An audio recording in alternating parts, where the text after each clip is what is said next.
Hello and welcome to the Bureau of Alcohol, Tobacco, and Friends. I am Bill McMorris, filling in for Leon Wolf. I am joined by my illustrious panel of almost all first-time people because the rest of the panel is lazy.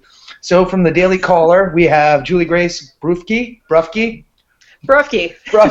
Close. I told you I'd butcher it. Of You're the close. Daily Caller, we have Jim Swift of the Weekly Standard, David Rutz of the illustrious Washington Free Beacon, and joining us from his home in Colorado, we have our producer, Aaron Gardner. So obviously, we all know why we're here. We're here to talk about baseball season and how excited we are that it's about to get underway. But first, I guess we'll get to the events of tonight, and we'll start with you, Juliegrace, because ladies should always go first. What do you expect to see out of the debate tonight, and do you plan on watching it even though Donald Trump is not going to be there? I mean, I'll be watching it because it's my job. But, I mean, I think that Cruz is going to see a lot of attacks, obviously, since he's second to Trump. And I think it's going to have to be a big night for Rubio. And everyone else is there. So I think it'll be interesting. Fair enough. No. Are we going to see, Jim, let's go to you next. Are we going to see as many fireworks this time around? I mean, even without Trump in the mix, Cruz and Rubio were, lighting each other up last time around. Do you expect, to maintain that level of aggression this time through? I think there will be a significant amount of fireworks because, I mean, there is a lot of, as Taylor Swift would say, bad blood between the remaining candidates on the premier stage. I do think, though, that the candidates who are on the stage would be stupid to direct their fire at Donald Trump because it puts the moderators in the position of having to either defend Trump or push back against their allegations on Trump. I mean, it'd be fun to get, little, back of the kneecap cracks on Trump. But making this debate about the absenteeism of Donald Trump would be just stupid. Attacking each other would be much better. And popcorn, why not? Well, and Jim, you also got to take into consideration that we do have Donald Trump here with us tonight. He's on screen. He's being nice and polite and being quiet tonight, but he is here with us. He's listening to you now. So if anyone has a message for Donald Trump, you should let him know. Rutz, how much money are you going to ask of Mr. Trump right now? For what purpose, though? Just to have, or do I have to do something in return? Either way, you can ask the Donald yourself. $50,000, and I'll deliver half of it to the veterans because all these candidates seem to be using veterans as tokens. So why not me too? There you go. So, but what's the over/under on how much money is raised for Wounded Warriors tonight by Trump? Do you put it over? Do you put it in the six-figure range? Is it going to be like Farm Aid? Well, yeah, because even if he doesn't get that much, he probably read it out of his own pocket, so it wouldn't look like an embarrassment. So, yeah, I would definitely say at least the six figures. Isn't it going to his own charity? Well, yeah, it's to his own nonprofit. This is what his nonprofit. Isn't it going to the Donald J. Trump Foundation thing? Yeah. How much of that gets to Wounded Warriors? Jim, you know what's going to happen here? What's going to happen here is that money's going to go to Donald J. Trump's organization, and then that organization is going to give it to veterans organizations that have come out and endorsed Trump and have been trying to use all sorts of other things as foils to get really big exposure. And I believe that's what's going to happen. You might know the name of the organization, but I couldn't possibly comment. Now, Aaron, as a veteran, are you going to accept the check that Donald J. Trump sends to you? Well, I fully expect that he'll be showing up at my house, kind of like Publishers Clearinghouse, and actually I'm hoping that he does that $50,000 check every month and has to come to my house, and basically what'll happen is I'll kick him squarely in the balls, he'll drop the check, and then I'll go cash it. Oh, there you go. You'll have to race against time. He's got a helicopter. Now, Jim. Oh, I'm sorry, Juliegrace. Let's go to you. What do you think about all of the minor league candidates, all the JV candidates joining Trump's rally tonight? Huckabee and Santorum kind of riding Donald's shoulders to gasp for some publicity here. But Yeah, I mean, I maybe feel like they're maybe gunning make a for mistake. a VP spot, which makes sense. And I mean, I feel like even in the early debates, we saw Cruz doing a lot of that. So I don't think it's surprising. Didn't Santorum say he was heading to a Trump event after he was done with the undercard debate? So, Yeah. Yeah. Oh, that's adorable. You watched the undercard debate? I watched a little bit of it. I caught a little bit. Politics. Now, Jim, explain that message that you just sent out, BuzzFeed style, to all 2 people who are watching this right now. Are there really only 2? I don't know. Yeah, No, the no. first Yeah, time 12. I do this on a work production night that we're sending the magazine to the printer, I'm doing this for your entertainment and 2 people. Well, hello, 2 people. I hope this is great for you. No, I said Politico is screwed because, what is it, Jim Vandehei, Mike Allen, and all these other folks, they're leaping. End days. Dogs and cats living together. Politico, big trouble. So, I expect Mike Allen will end up at the Free Beacon. I mean, yeah. We wouldn't have him. Yeah, exactly. He'd have to present a stronger resume. I actually need to hire another staffer. He could work for me. Yeah, there you go. Yeah, Free Beacon intern Mike Allen leaves $500,000 job to take unpaid internship at Free Beacon.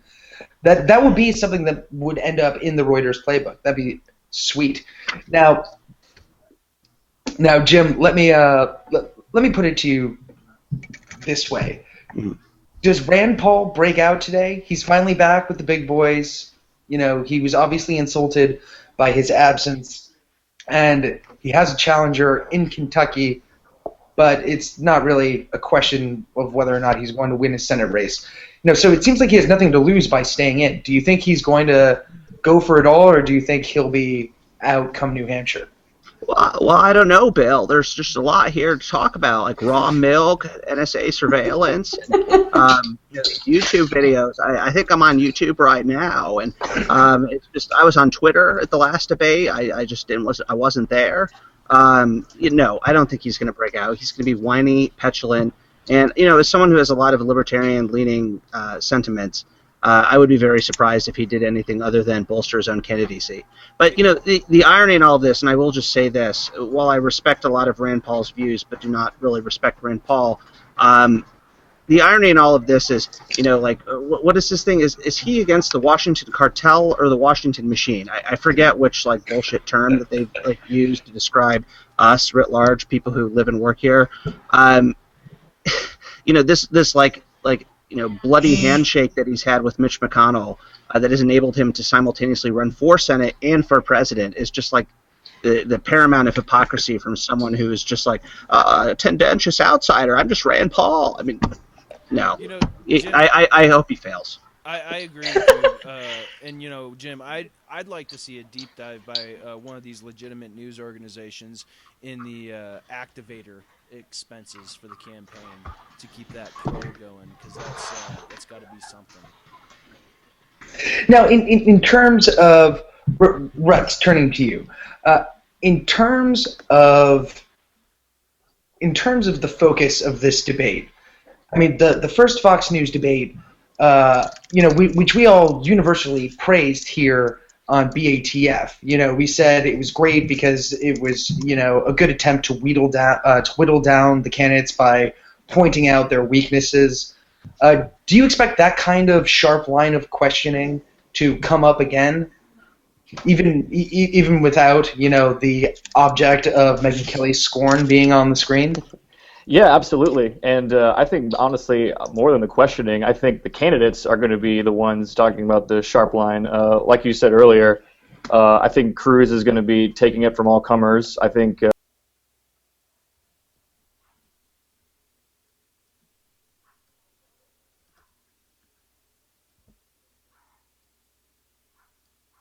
Well, it looks like we lost the stream there for a minute. I'm not quite sure what's going on here, so I'm going to find out what is happening and why we have lost the stream and try to get everybody back to us here in just a minute. But I'm sure they were all saying something very intelligent and very helpful and all that jazz. So let me see if I can get everybody back. 1 second.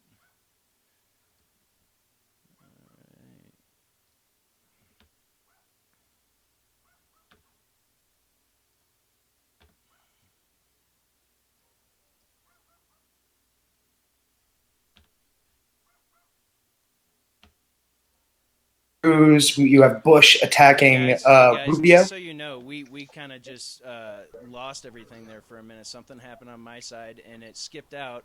I'm bringing everyone back in right now.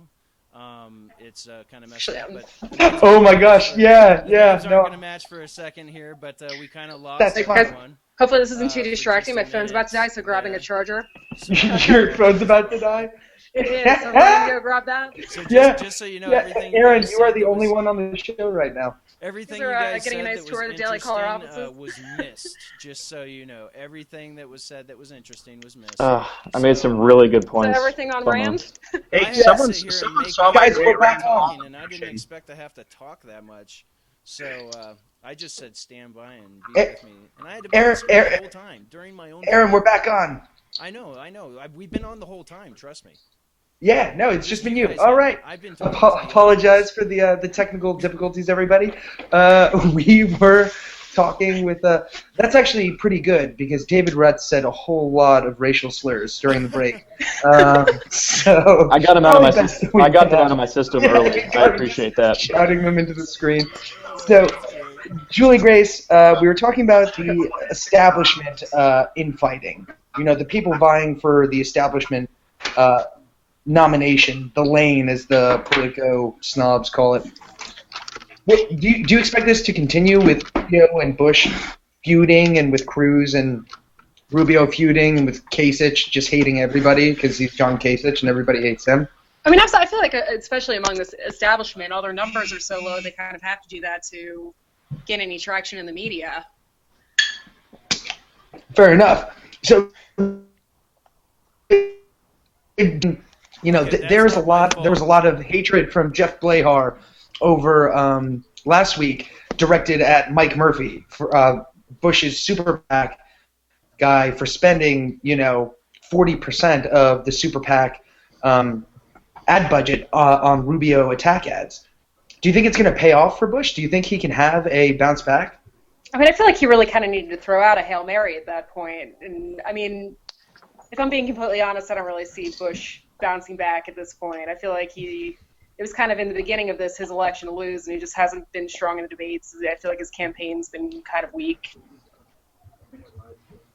Fair enough. Fair enough. You are not to come to that conclusion. Jim, you once met Jeb Bush when you were a young lad. Has he changed, or have we? What was that like? This was in 2004. I worked for the Republican National Committee. I was a field staffer on the presidential race. I did coalitions, and Roy Blunt's son Matt was running for governor. He was a terrible governor, and he won nonetheless. And Roy had this weird thing where he divorced Matt's mom because he met some lobbyist chick in 2000 during the recount, and married her, and it was just weird stuff. Anyway, they came together, and he ran for governor with his dad's blessing. They're buddies again, and of course they bring Jeb Bush to suburban St. Louis for an event, and he was very low energy. I mean, he never has been high energy, and that's the beauty of Trump's rhetorical kill shot there about the low energy thing, is that it's true. And he's a smart guy. He was a conservative governor, but he's not a great debater. He stumbles over his words, and he was just not good. And he doesn't give rousing speeches. You see these sorts of things, you think he's on Valium. I just see all these sorts of things, and it's just like, dang, nabbit. I really don't get the appeal. Wanted to like him. Bushy. I do the gang sign, but I can't tell you what it is. But loyal to the core. But wanted to like him. But how could you? I mean, it's just been a terrible campaign, and his super PACs have just been despicable. Now, does Shoshana feel the same way? She's back there. Does she want to weigh in? Shoshana, are you listening? Do you want to weigh in? What happened? She says no. She doesn't want to weigh in. Okay, fair enough. She's like our Polly Perrette. She's kind of like NCIS. She's Abby. She's there listening to her German techno, doing the digital things. Wow, I did not realize that you were an NCIS guy. Big time. Wow. So Michael Weatherly, would miss you, man. Now, David Rutz, we're going to you. because you do the Free Beacons video work. You cut the best videos out there. Absolutely. Who has delivered the kill shot? What have you thought about the attack ads directed at Trump that are coming out right now? Highlighting his past as Hillary Clinton supporting liberal. Yeah. Do you think the ads have been effective in communicating the idea that Trump is an unprincipled charlatan?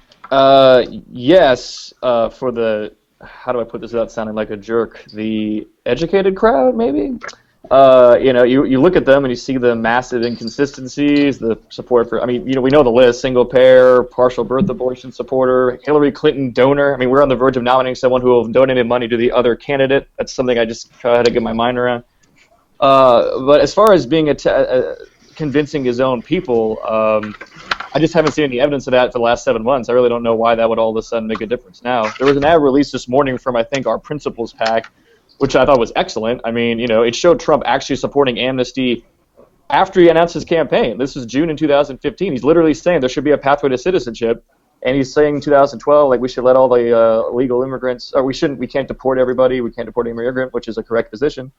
So it's a very good ad. I just haven't seen any evidence that they've done anything to convince his fans. They hear, oh, it's run by a Mitt Romney guy. That's the establishment. They're trying to bring down Trump. It's all a conspiracy to take down Trump. Trump 2016, whatever, So for the public, no, I don't. For his people, I don't think they've been effective. So I don't see why they would be now.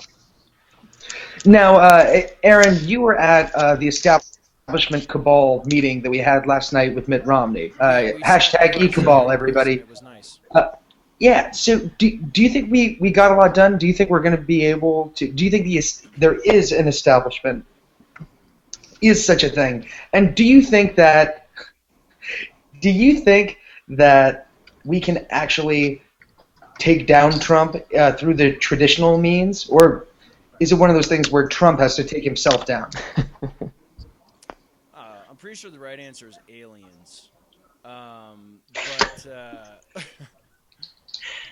Donald Trump. I've been a person trying to warn about Donald Trump for a long, long time. I don't know at this point. I think early on there was the possibility of taking him out, and that's why I really wanted to see someone like Ted Cruz do it, because I thought he had the moral authority to do it way back when and would be able to recover from it by Iowa. But I was on Monday, okay, and Donald has successfully, made himself into someone who has this cult following.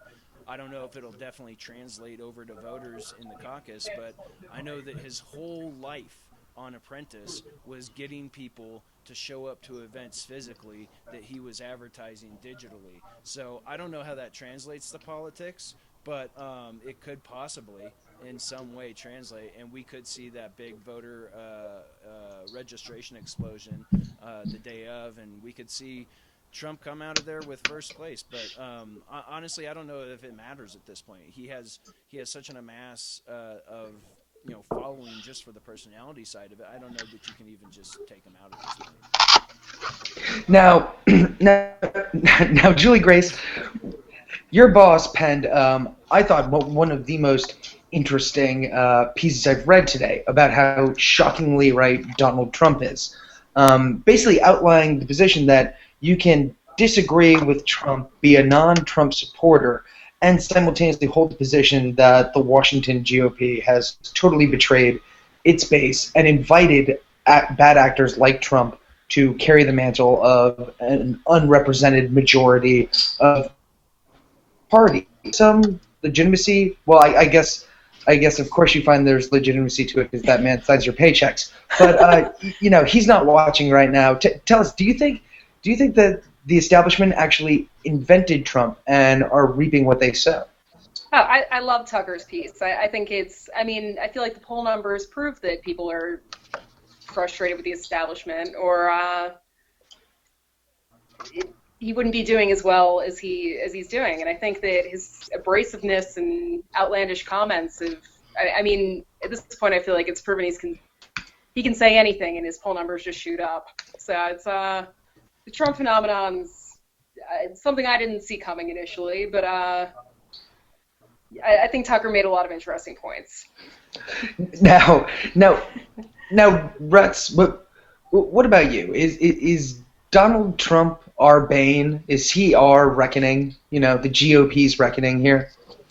He will be if he gets the nomination. I'm sure you remember Matt Continetti's column about how the Republican Party will basically cease to exist as we know it if he becomes the standard bearer in 2016. But he still has to win. I've gotten more and more used to the idea that he's going to over the last couple of weeks because of the egos in the GOP who can't accept defeat and they're killing their own people while letting Trump rattle on free. But I think he's reckoning. I love Tucker Carlson's article. I think he was absolutely right. I've been saying for months too, it's the GOP's fault that he exists. And Ted Cruz, saddling alongside him for those months and trying to ride the back of him like fish behind a shark and then try to take him out the last second. I thought it was really unctuous and cowardly, and I think he deserves what he's getting. I think, this is a bunch of party sins coming to boot. I think Bane's a good... Trump's a lot easier to understand than Bane. He communicates a lot better than Bane does. We all remember watching Bane the first time in the theater and being like, I like this movie, but I don't know what he's saying. I can't understand a word. I love Tom Hardy. No clue what's going on right now. Exactly. If you see The Revenant, you can never understand a word he's saying, but he's a great actor. Yeah, fantastic. He's Irish, of course. Now, Jim, are there any lessons that we should take away from Trump's rise to the polls? It seems like Ted Cruz has kind of adopted those lessons, trying to be a smiley-faced, optimistic, principled Trump. But, what lessons should we learn about the fact that, this man, yes, he has a ceiling at 40%, but no one else has a base at 5% right now? Yes, I'll show you. There are lessons, and it's don't suck up to Donald Trump. And Ted Cruz learned it the hard way. I don't know. I mean, he is a Canadian. I don't know what Canadians like about NASCAR, but he is from the South. But he's been drafting, like a number 2 NASCAR driver behind the leader as long as he possibly can. Now he's trying to make a pass, and he's just struggling in doing so. And I think what we learned from all of this is you can't be friends with Donald Trump because Donald Trump is not friends with anyone. Who's legitimately friends with Donald Trump? I mean, he's like that sad guy who wants to be popular. Is just like this strange jock who, is kind of like whipping people on the butt with a towel in the locker room and things like that. I mean, he wants to be liked, he wants to be likable, but he's legitimately friends with no one. And so he's the guy who gives himself a nickname in high school. Yeah, call me Laser. Yeah, exactly. No, he's exactly like that. And so Cruz tried to be his friend, and that never works because that person doesn't want friends. They just want to be liked. They don't want friends. And now he's learned the hard way. And when it came time to pass him, going back to the NASCAR analogy, he's turning right when he needs to be turning left. And we'll see if it works. But I think that's the big lesson: is don't try and be friends with Donald Trump. Donald Trump doesn't want friends. He doesn't have friends. No. He's a sad, lonely, short-fingered Bulgarian. Stubby-fingered Bulgarian. Love it. Yeah, Aaron, what do you think about that? Kind of the Aesop, scorpion and the frog analogy that Jim was alluding to in an illiterate manner. Do you think there's credence to that? Absolutely. I think. See, this is the thing that kills me, is that this was so predictable. I mean, I predicted it. How predictable does it have to be for me to predict it? So to me, I feel like you got Ted Cruz, who's supposedly the super genius, and all the people who he's surrounded himself with are all super genius strategists and all this stuff, and yet none of them thought for one second that Donald was going to turn around and try to nuke him right before Iowa. I mean, I don't know. I think so many people this cycle have bought into their own BS and think that it smells like flowers when realistically all they're doing is they're saying stuff like, oh well, I'm just reflecting the anger of the electorate. No, you're not. You're reflecting the anger of a certain segment that actually calls your radio shows and emails you. That's like 1% of your total audience that actually does that, okay? And the ones who answer your emails or answer your surveys, that's not that big of a percentage of your listeners either. And a good percentage of your listeners, and I'm talking to you right now, Rush Limbaugh, are pissed off that they grew up listening to you, and then you turned around and sucker them with a damn fool like Trump. So, should they have seen it coming? Yeah, I think they should have. Anybody who's known Donald Trump's history knows that this is what he does. Fair enough. And Rush, don't change the channel. We know that you're a long-time listener, first-time caller. We'll get you on someday. Juliegrace. Friday. Yeah, right. Juliegrace, you have one question to ask any one of the candidates. Who would you ask, and what would you ask them? I hate to say this because I'm friends with some people in the Rand Paul campaign, but like, why is he still running when even his dad thinks that he's not going to be the nominee? Wow. You would get that mean that quickly? Not even just like say, maybe that's hey, a little what do you harsh. think about healthcare? You go like, why are you here? We have to protect the access to raw milk. I hope none of them are watching this right now. Yeah. I think I'd probably ask about tax plans too. Actually, I like his tax plan. I report on taxes most of the time. He's the only one that doesn't add to the deficit. So. Fair enough. Same question to you, Rutz. Hit me. Oh, that's a good one. Pick a question. Yeah, in seriousness, I think I'd ask Cruz to defend his tax plan and the value-added tax, and have him actually just lay out exactly why that isn't a bad idea, because I haven't seen any good evidence from the campaign that it isn't. You know, that is funny, because Ben Carson's defended the value-added tax, the fair tax, and Herman Cain defended the fair tax in a much better way than Ted Cruz has thus far, which is a weird thing to say. Jim, hit me. Oh, what question would I ask of the candidates? Oh, that's what you would ask? That's fucking dumb. Well, no, the question I would ask both Cruz and Trump is why are they lying to their supporters about their previous support for amnesty? Do you think that would actually hit home, though? I mean, here's the thing. I posted two concurrent screenshots that Trump and Cruz had posted within like 2 weeks of each other in 2013 during the Gang of Eight bill, which, you know, it's gangs are so bad. You know, Matt Boyle and the Breitbart people, you know, are just trying to play up this like gangs are bad. I mean, it's a long time Senate term. And both of them basically said that Trump said amnesty needs to come later after we secure the border. Amnesty should come later. I mean, that's pretty clear as day. He's supporting of amnesty. And, Trump said, legalization can come later. Is legalization not amnesty? I mean, when I worked for Senator Kyle from Arizona, I dealt with very far-right immigration activists from Arizona. And, I don't want to malign their views because they live with some of the most extreme circumstances in immigration that none of us really have any experience with. So while I understand this, I also understand that their views, at least electorally, are not very realistic writ large around the country. Now, maybe more are now because of Trump and Cruz and the current cycle.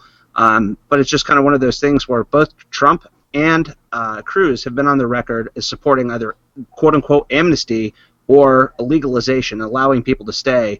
And my knowledge of how those people think of amnesty is unless you deport them, that's amnesty. Allowing them to stay and break the law with no consequences is amnesty. And they've both been on the record in support of it. Why? Nice. Aaron, same question to you.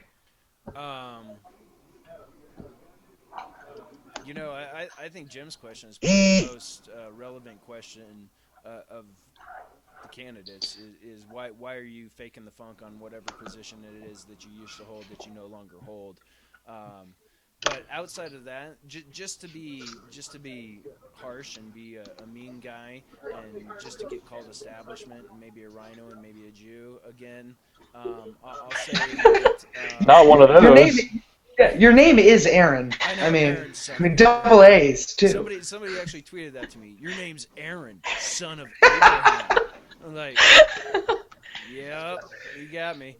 But at any rate, I would definitely ask Donald Trump, do you repudiate the stances of the white nationalist, white genocide crowd, which makes up your base on social media? and I'd let him walk into that brick wall time and time again. So, actually, no, you know what? Don't even need to follow up. White Nationalist Twitter, they all follow me too. It's really weird. Wonder why. But Aaron, we'll go backwards again. Who zings who tonight? Your ideal. If you had to pick like one good zinger from one candidate to direct to another, what are you hoping to see? You know what? I think what we're probably going to see, which I don't think anybody is really expecting other than me, is I think we're going to have a moment where Kasich tries to be tough against someone like Rubio, and Rubio just like slaps him across the face with a bologna sandwich. Yeah, so Rubio judo is what you're expecting today. Yes. All right, Swift, hit me. Who has a zinger tonight, and whom is it directed at? I'd say I will agree with the Kasich zinger. I mean, he's sassy Kasich, which is what Shoshana's favorite hashtag is. He's going to do this. He needs to make a zing every time. I would say that Cruz is going to try to go on the offensive, and since he's the kind of BSD on stage, absent Trump, he's going to try and go back after Rubio because Rubio wiped the floor with him last time, and so he's going to try and get the best of him. And so we'll see how that works out because, Cruz is a great debater. He's often like socially aloof, kind of like Rain Man, and sometimes it just really flops. Can I ask you something real quick on that, Jim? I just want to know the reason why, because for me, the reason why I said what I said is because follow it going into New Hampshire. That's what Kasich is worried about and where Rubio could hurt him. But with yours is I mean, how would going after Rubio right before Iowa help Cruz? That's what I don't get. Yeah, that's I think that's a really good question. I mean, I think the way I'm perceiving you viewing this is through the lanes of looking towards the future. Yeah. And I'm not sure that the Cruz campaign is as advanced tactically as we might think that they would be. They seem to be doing, I mean, you look at what Jeb Bush is doing in this scorched earth, like attack everyone within standard deviations of him politically. I think Cruz is going to try and do that because I don't think he's going to attack Donald Trump because, A, they're still secretly friends, even though that they're fighting, but you need to destroy the person that is the closest brand to you, and that's Marco Rubio. And attacking John Kasich is like beating up a kid in a wheelchair at this point. He is doing well in New Hampshire, but it's just cruel. On the eve of the Iowa caucus, I mean, he's not going to do anything. That's why I think you just go after. It's like Dr. Pepper attacking Mr. Pibb and saying, "Why don't you just go by Pibb?" So we don't get confused. Well, no, it goes by Pibb Extra now. So your analogy fails. Yeah. Juliegrace, same clue type question to you. Who delivers a zinger? In what room do they do it? And how does it murder somebody else's candidacy? And I definitely think that Rubio and Cruz are going to be going after each other on everything. I feel like everyone hits Rubio on his voting record and just not showing up for work. I'd really like to, just for entertainment value, see Ben Carson just get harsh for once, just because I feel like it would be surprising and maybe spice up the debate a little bit without Trump there. But the chances of that happening are about 0%. So. Oh my gosh! I actually forgot he was in it. Rutz, I was going to ask you the same question, but Ben Carson is going to be up there tonight. He's still there. He's probably polling third or fourth. He's probably polling better than Christie. He is. Oh, it depends on where. Yeah. Who does he try to stab tonight? Carson, I mean, he never is able, who can ever follow an answer that he has on a debate stage? Like, he starts talking, he's one of those people who, he begins talking and it's like, where is this sentence going to go at the end? We'll see. And if I wind up with kind of an upward inflection and, mention America and, togetherness, I'll get the applause line I need. I mean, I have no idea. I don't know who he'd attack up there. I could see him maybe hitting Cruz because, he maybe appeals to the, remember at one point Carson was at 32% in Iowa and he, cratered. I mean, so that's his only chance of maybe getting back to it. As far as your other question, though, I think we're going to see a lot of really dumb, tough guy bluster from Chris Christie. he seems to really have it up for Rubio in particular. I don't think they like each other. He's going to do his I'm a governor, I solve things, you're a senator, you're hot air, all that kind of stuff. And it's probably going to be, irritating. But I can see Christie really going at Rubio with his, tough guy stance. And Rubio will probably wonder why he wasn't in his home state when a blizzard was happening because he's always talking about how he does his job. So I don't know. I could see that being an exchange tonight. Rubio's the best counterpuncher in the debate. I don't know how good of an attacker he is, but he's a very good counterpuncher. He's like Floyd Mayweather. Yeah, I was just about to say. Without the assault charges. Yeah, but no. The Washington Post went after him this week for the one time he had a confrontation with a police officer and was He overreacted to that. Because he was in a park late at night. I thought the media was like, "Look at this oppo! Can you believe that as a 4-year-old he was in a park at night I didn't alone with children? Bring back our girls." God. I didn't read the story that way. I thought Rubio's camp overreacted to that. I mean, the story was more of kind of funny background. I didn't think it was presented like it wasn't like the ridiculous New York Times thing with the parking tickets. My God, he's unfit for command. His wife can't drive.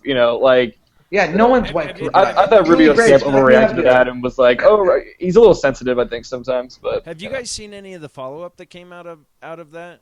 The Rubio arrest at the park thing? No.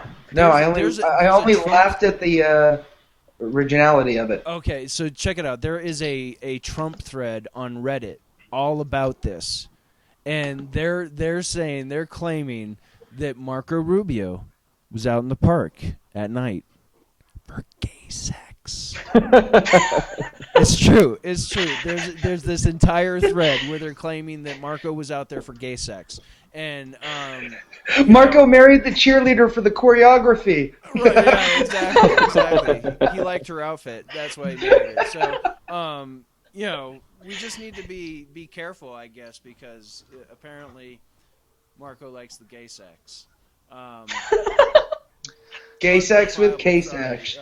All right. Well, hopefully Brett Baer will put that up tonight and Rubio can put those allegations to bed. Right, there you go. I think Megan should ask. Yeah, so what do you guys think about the moderators? I think Fox has been playing this up a little bit too much. They're self-promotional. I honestly feel like John McCormick from the Weekly Standard was talking about this earlier, that it would not surprise him at all if Trump showed up mid-debate. He's talking to the Veterans Fundraiser group and then just goes, "Do you guys want to see me at the debate?" And they all say, "Yeah." And he goes, "All right, let's march." And, they all board his helicopter like they're leaving Saigon, and they fly down, and then kicking the door, the Trump theme song comes up, and he just, takes Rand Paul's podium. It's just "See you later, Rand." And, Rand is carried away by this running. I don't remember where I was going with this. It's because you're drunk. Because now I'm just thinking about Rand Paul being carried away by an angry mob. No, don't take me away. Such a visual. You're infringing upon my constitutional rights. I have the right to assemble. Oh, mine wasn't nearly as good as yours, Jim. I should have left that to you. I was told I'd have 20 seconds. I want 20 more seconds. Yeah, exactly. Excuse me. I paid for this podium. That was more Bill than Rand Paul. That wasn't good. Yeah.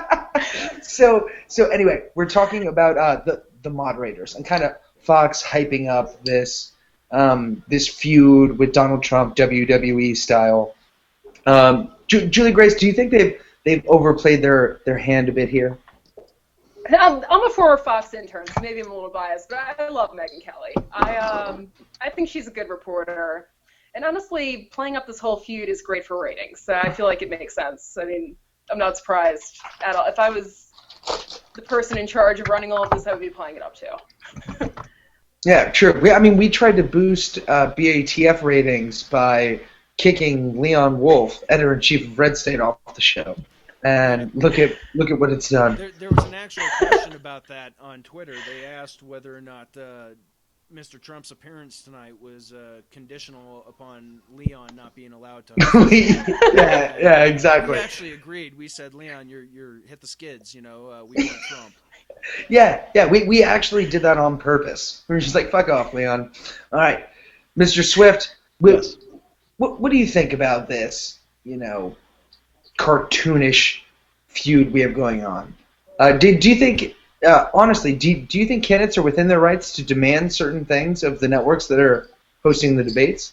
I mean, this is where I'm a capital L libertarian, Bill. Fuck these parties and fuck these rules. Trying to limit the number of debates. If Rand Paul wants to talk about, let's say Rand Paul wants to talk with Mark Levin and Ted Cruz on a mano-a-mano debate about like milk regulation, the Republican National Committee and Ryan Suprema should have absolutely no involvement. It's natural that candidates want to make demands. I mean, especially when it gets to, a window debate or when it becomes the Republican versus the Democrat, they do have a right to make demands. But this whole like Republican Party is Burke stuff, I just don't care. I don't think they should be involved. If Rick Santorum wants to debate mercantilism with Rand Paul, I would love to see that. Because it'd be great.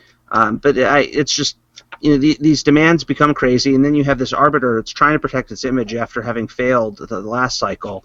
Why are they trying to get involved again? And then loyalty pledges. What is this, Germany? I mean, I might as well vote in the Democratic primary because I have to sign a loyalty pledge in Virginia. I mean, I might just vote for Sanders.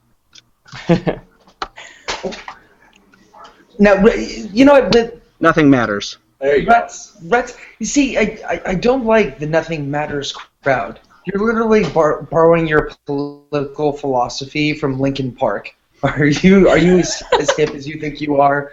It's crazy. David Rutz isn't even old enough to remember Linkin Park. This is terrible. Oh, I remember Linkin Park. I never liked them. Look, just because we're all sitting here drowning in our skin,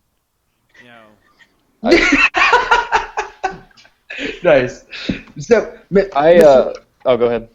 No, go right ahead. I was gonna bullshit a question anyway. So Rutz, whatever you want to say. I was just gonna say that I love the idea after Jim mentioned it of Mark Levin moderating a debate. I would love that if Mark Levin did a debate. That guy is bonkers, and I think he's fantastic. Like, you ever listen to his show? Like, he mentioned a lot of the biggest stuff. Mr. Producer, yeah. Which one of you is more likely to crotch punch Mitch McConnell? Go! I would... David Rutz, he's an establishment conservative. Oh. I worked in the Justice Department, damn it, for Ronald Reagan. Mr. Producer, cut one, go! I love that guy. So, I was all my take. Mark Levin as a moderator, I am completely behind that. Do you think anyone would go over their time? No! Levin is so good about shutting people down. That's true, that's good. No, that's enough. Let's go to these establishment commercials, and we'll be back after that break. Okay. Gold line. Can't sell it anywhere, but it's worth it. But back to, I think Juliegrace. It's so funny because it's true.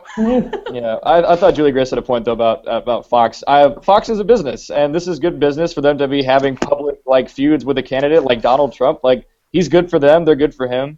I mean, 3 days ago, before he dropped out, I was under the impression, wrongly as it turned out, that they were both in on this joke together. They would have this public feud, to do the Dr. Evil quotation marks. But, at the last second, it would be like, all right, I'm going to man up and go to this debate. And Fox would be like, we got our man to come and, get another 15 or 20 million viewers and everyone wins. But I don't see how Fox doesn't do well with this. Fox has had nonstop coverage about them for the past 48 hours as a result of this. I mean, they'll get less ratings than they will with Trump, but I still think they'll do pretty well. But they can. Now, Aaron, everyone who takes on Trump, every candidate who has taken on Trump has gone down in flames, as Trump likes to point out. Does Fox News go down in flames for testing Trump? No. Speaking of the microphone, I can't hear you. No. No, absolutely not. Won't happen. Fox News isn't going to be beaten by Trump. The bottom line is, I don't even know that Fox News' audience is really, all that. I don't know that they care all that much about anything, really. I mean, I don't know a bunch of the activists I know don't sit around and watch Fox News. The activists I know don't sit around and watch CNN. The activists I know don't sit around and watch TV. They sit around and look at porn. Well, yeah, no, it's I thought just, that joke would kill. No. No. This Just is the a little family show, children, Bill. McMorris. The debate hasn't even started yet, and I have 6 more of these for it. Oh, This is gonna be goodness. bad. What do we got? What do we got? 10 minutes left before this show is over? Yeah, I got to hit the skids in 5 to get ready for this thing. Well, oh goodness. So then we have to go ahead and start wrapping up, Bill, because once people start dropping off, you know what happens. Everything goes to hell. No, true. Pumpkin, I've been treated very unfairly by these moderators. It's not been good for them. I've not gotten as much time as Jim. Jim's a joke. Look at his shirt. He's not even dressed right for this. I mean, sorry, Jim. Yeah. And Juliegrace is probably bleeding from somewhere. You know. See. Her nose! Oh, believe that. I meant her ear. Media Matters is going to record this and have a big post about our sex scene. I just want to say this right here. That's why Donald Trump will never be elected president, right there. That hand? Sausage fingers, buddy. Tiny sausage fingers. Okay. So, Juliegrace, would you ever date a guy who had sausage fingers? I don't know if I've ever, initially on a first date, stared at a guy's hands. I mean, I feel like maybe this is something I need to look into more. Wait, so you're so my thing. You're so young that you don't look at guys' hands to see if there's a wedding ring and notice how stubby their little fingers are? No, I'm 27. I probably should start looking for rings more. But short, stubby. I mean, or at least unless they were really short, stubby fingers, it was like, whoa. I feel like I don't know if it's something I would pick up on initially. No, fair enough. And I think it hurts him. I think the reason Trump, was for gun control when he was younger. Google those hands.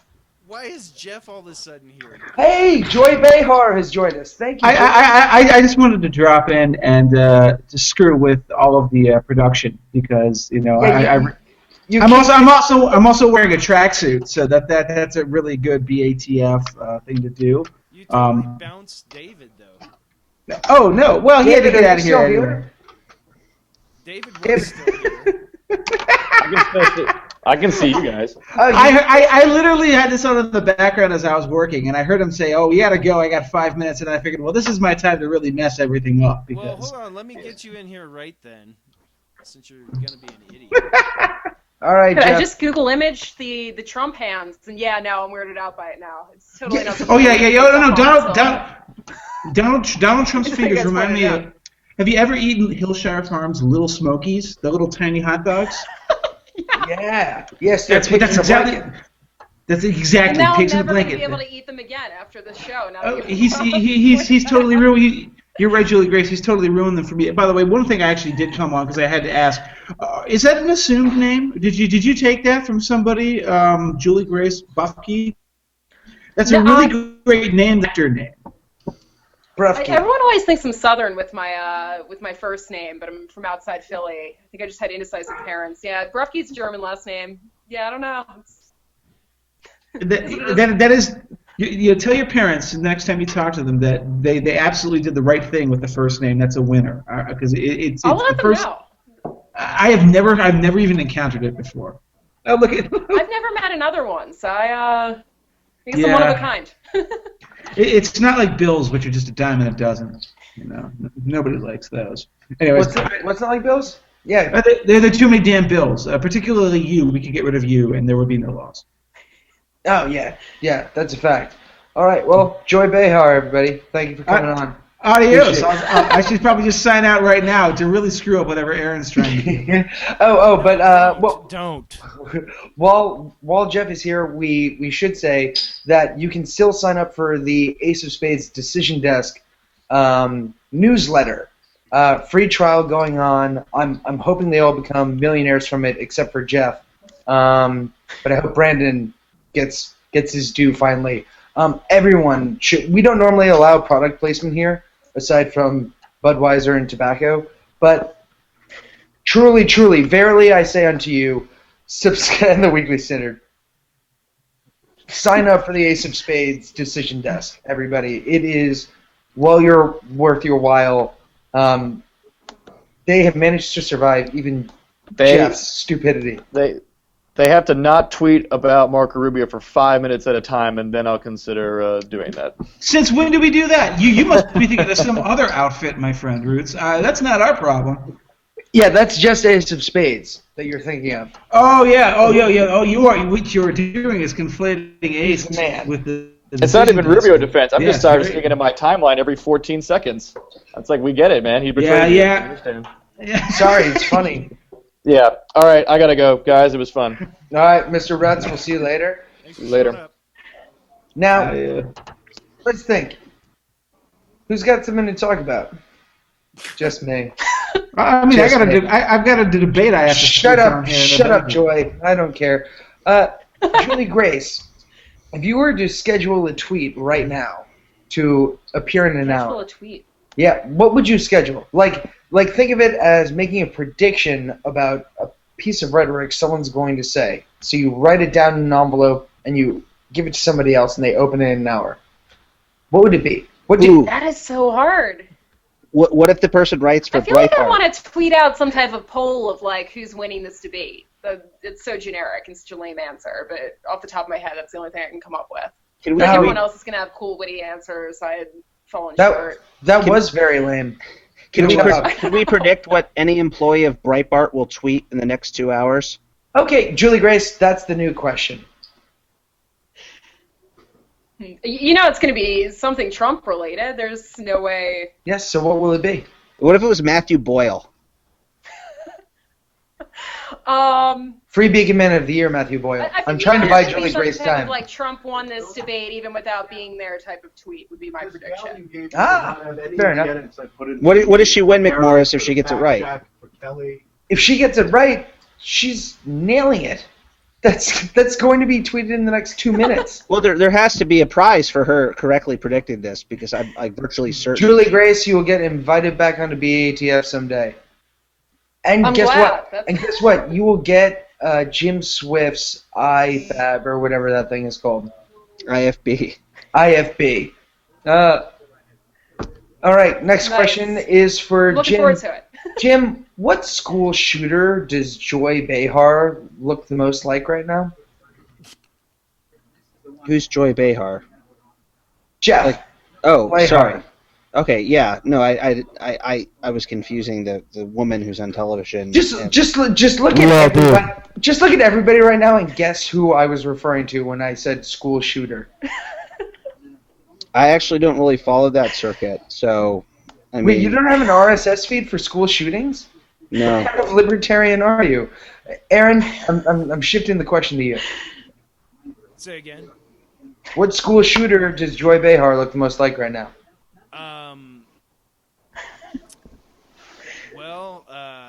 Gosh, what's it? I don't know any of their names because I refuse to learn their names. Wrong. Dylan Matthews. Vox's Dylan Matthews. It's Klebold. I look like Klebold and Harris. Come on, remember, this is not hard. It happened in Colorado, Aaron. For God's sake. Klebold and Harris were dirty blondes. I honestly don't. And they didn't have beard. Their names. I hate their names. I don't want to remember their names. Fair enough.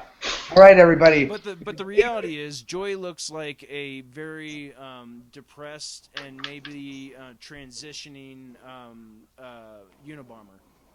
You actually just about nailed it right now. That's more or less. That's more or less my current attitude about the state of the Republican primary. Yeah. So I mean, I'm not gonna deny the obvious truth here. Yeah. Wait, were you guys saying Joey or Joy? Joy. Okay, it's a stupid joke that Bill won't let die. My name is Jeff Blehar. I came up with it first episode. All right, and my name is Jeff Blehar because it sounds like Joy Behar. See, because it's like one letter removed. Blehar, and that's where the stupid thing comes from. Mr. Producer, and that's it. And if Joy Behar off the phone. I want Jeff Blehar, not Joy Behar. Off the phone, McMorris, gone now. And it's also because Joy is kind of a whiny bitch. Yeah, not kind of. He is. Like, absolutely. Yeah. Everybody, lightning round, one-word responses. What will you be drinking during the debate, Juliegrace? I'm actually currently drinking Bud Light. I've got it in a koozie here, but... Ooh, keep it cold. All right. Very nice. I'm a fan of warm hands and cold beers. So. Mr. Swift? Evan Williams. I share a byline with him a lot. Nice. Mr. Gardner? I will be drinking Joy's Tears. Joy. I will be drinking Drano. Drano? Yeah. Goodbye, cruel world. I'll see y'all Yeah, never. you guys are such wusses. I'm drinking Flint, Michigan drinking water. That's what I got. I want to do it fast.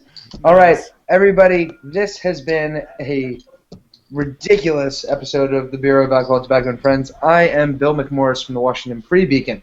I am joined by David Rutz of the Washington Free Beacon, Joy Blehar of The View, Aaron Gardner, our producer, thank you so much, Jim Swift from the Weekly Standard, and Juliegrace Brufke. How'd I do? And You we got it also right. had David Rutz on Sweet. for 90% of the show. Yeah, he did all right. I introduced him first, but Julie Grace Brufke of the Daily Caller. This has been the Bureau of Alcohol, Tobacco, and Friends, and I only exhibited one of those things during that time. Mitch McConnell. Everybody have a terrible debate, because it's going to be. I'll see you all later. God bless, and good night.